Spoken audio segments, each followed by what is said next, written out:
All right, Britton. Welcome back. It's good to see you again. It's good to see you too, Liv. How has your week been? I saw you last week, but how's it been this past week? This week has been kind of boring. Nothing out of the normal, just work. I'm starting up school again soon, so I've been getting ready for that. Okay. But, yeah. It's a little bit different than what you reported last week. Last week you were out with some friends. It was not described as boring and normal. What's changed? Well, I think it's just because of school. I'm wanting to get more serious with my studies, and I can't be partying until 2 a.m. every night. My sleep is going to be really off. Yeah, okay. We had kind of talked about a little bit about getting ready for school last week, and I know you said you were wanting to make some goals with me before the school year started. And so have you thought more about that, or what are some of the things that you've thought about bringing to therapy? So the first two, I guess there's two. The first one is directed at my school progress, and I want to set a better sleep schedule because I do work nights and I find it hard to sleep in a proper schedule as well as be productive in the following day. I feel like I sleep a lot and I'm not getting a lot done. Okay. And what about, you said there were two? Yeah. What was your second one? My second one is about work, actually. It's a 180. For work, there's a position available, and I think I'm more than qualified for it. And I am just trying to work up the confidence to ask for that opportunity, that position, I guess, and to talk to my supervisor about it. Okay.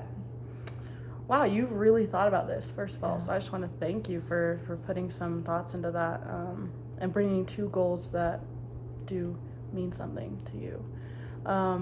Which one of those goals would you like to talk about and start working on first? I don't know. Which do you think is a bigger thing? Probably sleep, right? Sleep. Let's do the sleep one. Okay, yeah. No, I'm either one we can talk about. I think you've voiced in the past your fears and worries and concerns about school. And so I think this would be a good place to start to talk about.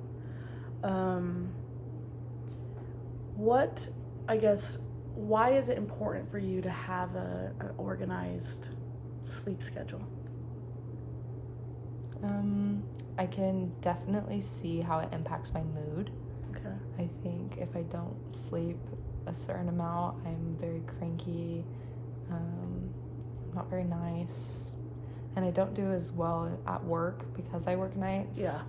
I have to stay up, and so it's hard for me to get stuff done if I don't have a lot of sleep. Okay.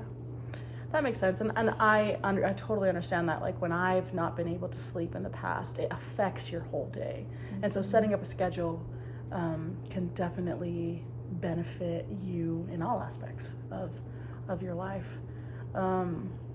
If you don't mind me asking, can I ask you a question about how important maybe this goal is to you?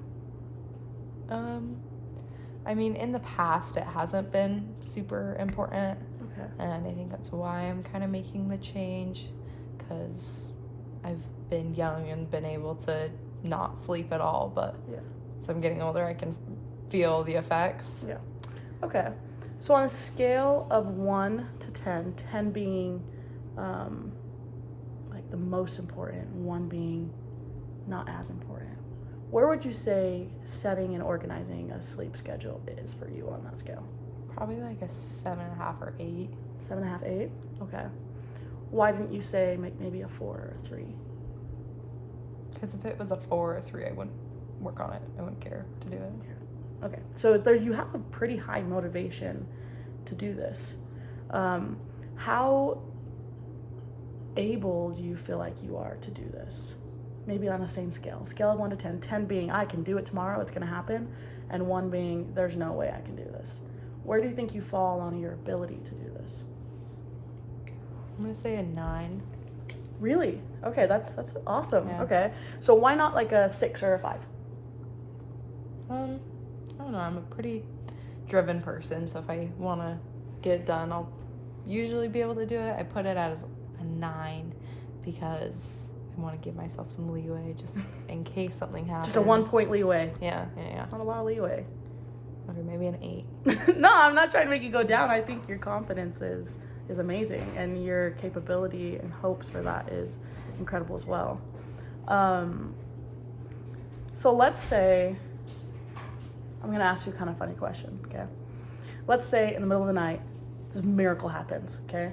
And you wake up tomorrow and your sleep schedule is perfect and everything is going to plan. What would that look like in your life? If my sleep schedule was, I think I would, I don't know, I wouldn't have dark circles. That's a start. Okay. I feel like I would be more productive. I feel like I wouldn't be very cranky very often. I feel like I'd have a very good, stable mood. I feel like probably I would go to the gym more because I would have more energy. I feel like I don't have a lot of energy when I don't sleep. Is going to the gym important to you? Yeah. How often are you going right now?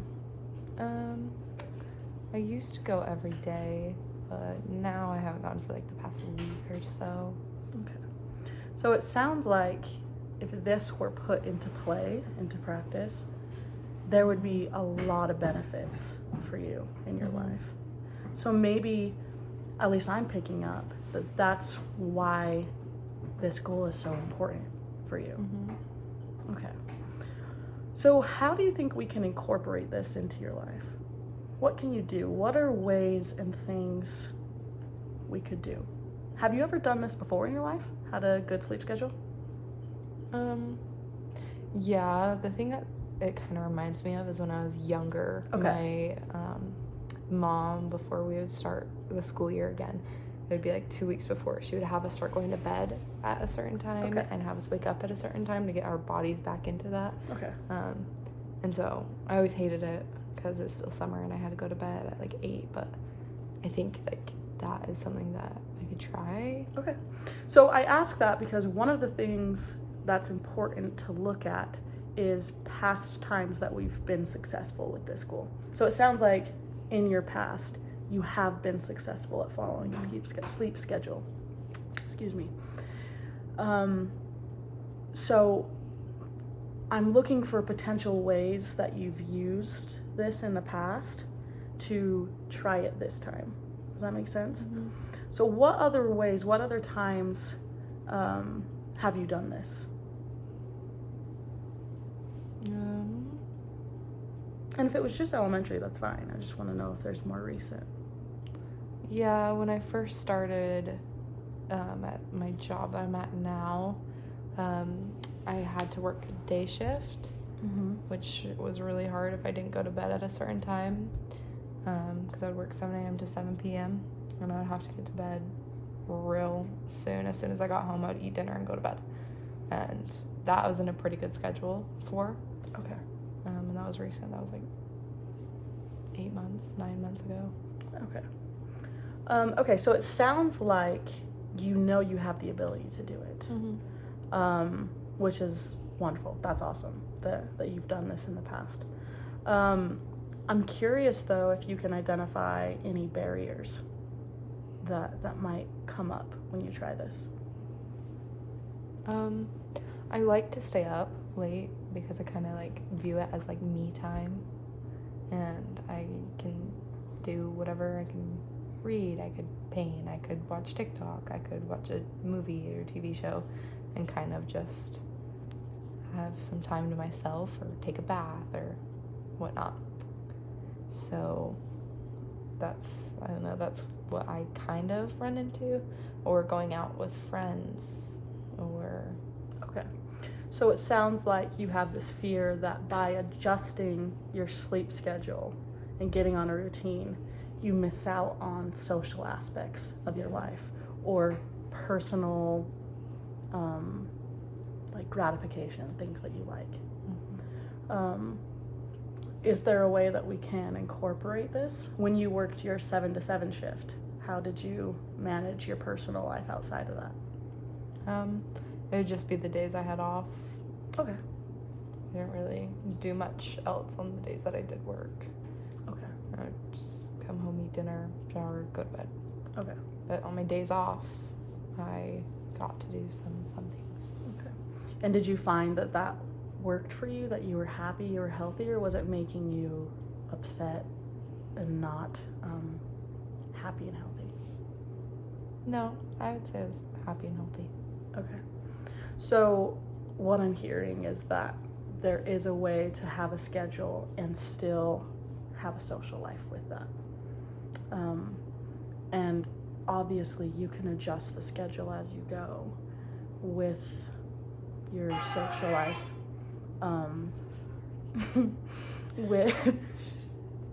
With your social life, in order for you to have a more productive day. Okay. Is there any more apprehension about this that you would want to talk about before moving on to your next goal? No, I don't think so. I think I feel good about that. Okay, I kind of want you to, because school starts in about 3 weeks? Yeah. Okay. Before next session, I want you to come back and bring almost kind of like an outline of what maybe your routine would look like on days that you work. And then aside from that, a list of things that when you're not working, you can keep and incorporate in your social life to keep you happy. Do you think you can do that? Yeah. Okay, bring that back and we'll discuss it and put it into play. What was the second goal that you were wanting to work on? Working up the courage to talk to my boss. So tell me more about that.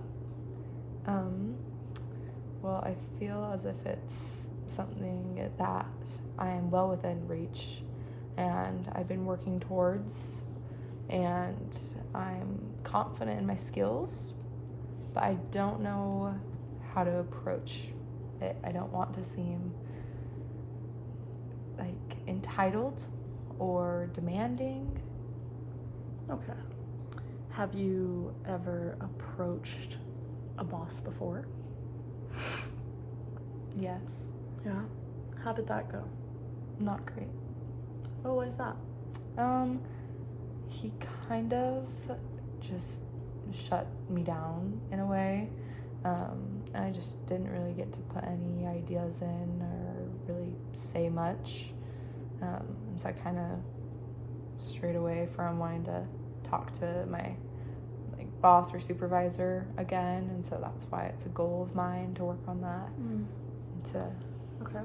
If that interview, or not interview, whatever that conversation you had with your boss had gone ideally, what would have happened?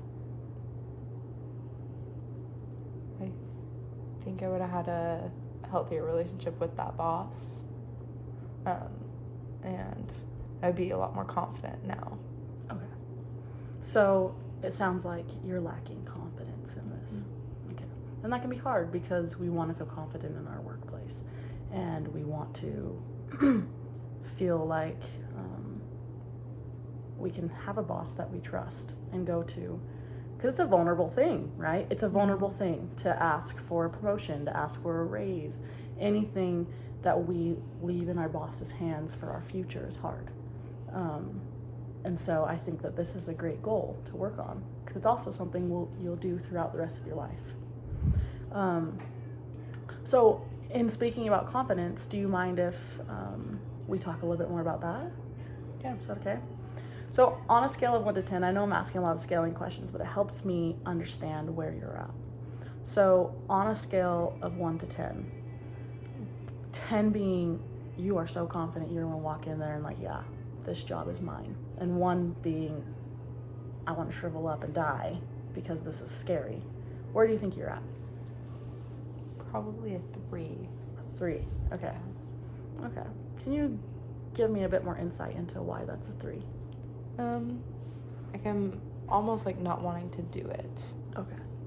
I'm just weighing the pros and cons, and I don't know, I'm kind of thinking in my own head that if they want to give it to me, they'll come to me. Okay. So I A don't little bit more wanna- passive. Yeah. Okay. Yeah. Okay. I'm interested why you said 3 and not 2 or 1. 1 is very like extreme, I feel like, and I felt like 2 was closer to the extreme, and 3 was like a safe like number for that. Like, But take away the numbers. For you, why are you at a 3 confidence and not a 1?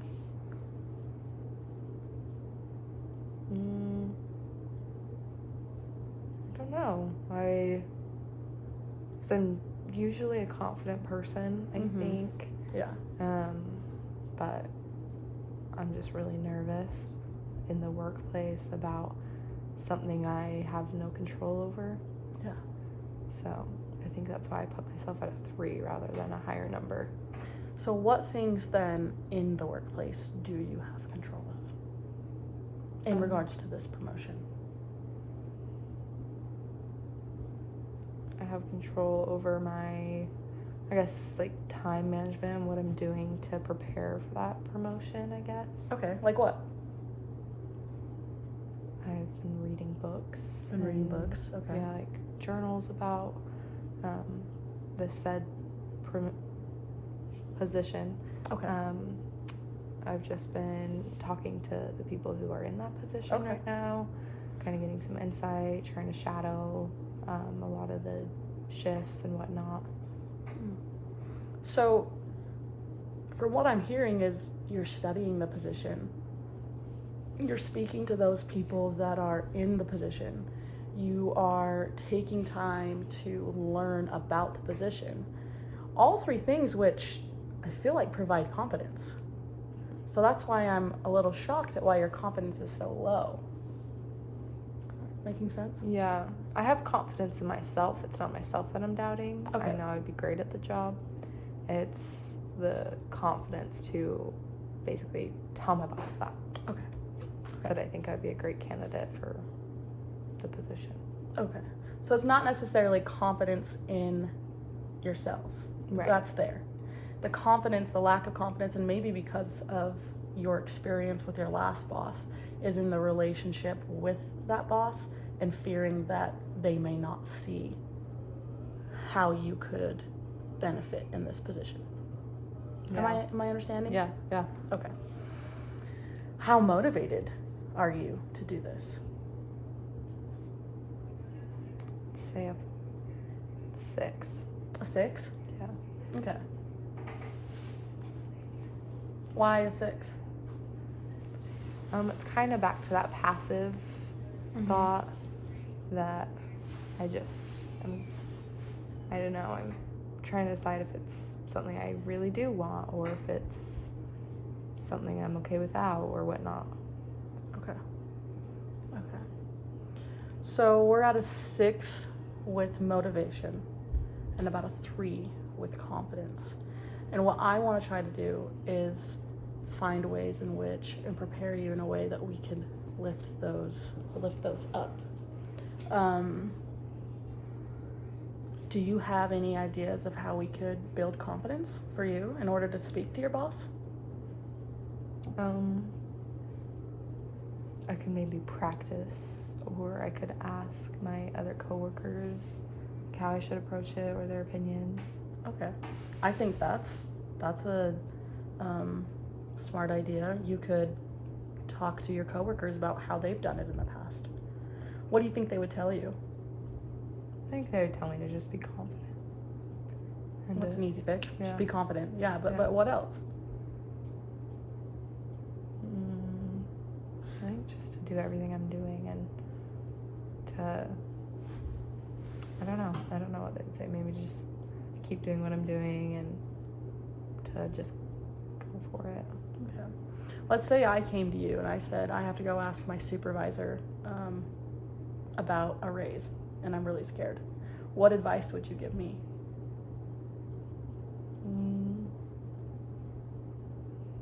I don't know. I would tell you that I'd ask you if you feel confident in yourself and what you know so far and how you're doing in your current position. Mm-hmm. And if you feel confident in that, then go for it. Okay. And see how you feel just kind of about your experience in your current position that you're at. So in your current experience and position that you're in, how do you feel? I feel great. You feel great? Yeah. You feel ready for change? Mm-hmm. And maybe these are all things you could bring up to your boss. Yeah. Because as a boss, how do you think it would come off if an employee was like, hey, there's an opening and I've done A, B, and C. I would love for a chance at the position. How do you think a boss would interpret that? I think they would just kind of be like, wow, okay. And take it more so seriously, I guess. I don't know. That, like, they'd be impressed more so than just a passive way about it. Okay. Because if you were a boss, you would feel that way about a client coming to you and saying that, or an employee coming to you and saying that, right? Mm-hmm. So do you think that's any different between you and your employer now? Your, boss now? Mm-hmm. No? Okay. How does that affect your confidence now, knowing how they might view the way you come to them? It goes up a little bit. Yeah? Yeah. You feel more confident to be able to speak to them? Yeah.